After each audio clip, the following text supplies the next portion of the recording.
गलत निकली तो तुम्हें कत्ल कर दिया जाएगा।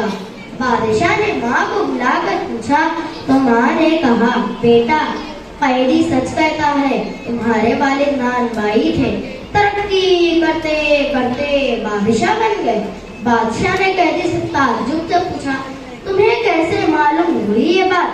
तो कैदी ने जवाब दिया, बादशाह सलामत, बादशाह लोग इनाम में सोने चांदी हीरे जवाहरात देते हैं, लेकिन आपने मुझे हमेशा इनाम में एक डबल रोटी दी।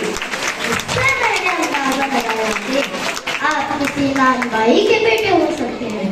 ये सुनकर बादशाह ने कैदी को आजाद कर अपना वजीरे आजम बना लिया और अपने बेटे का उस्ताद भी बना दिया। भाइयों और बहनों, देखा आपने, अक्ल की सही इस्तेमाल और अक्ल की दौलत से इंसान को बुलंद मुकाम हासिल होता है। आदम को खुदा ने अजब रुतबा बख्शा, आदम को खुदा ने अजब रुतबा बख्शा, अदना के लिए मकाम आला बख्शा। अक्ल हुनर तमीज़ वो जान माँ, अक्ल हुनर तमीज़ वो जान माँ, इस एक कपे खाक को क्या क्या बख्शा। अल्लाह हाफिज़।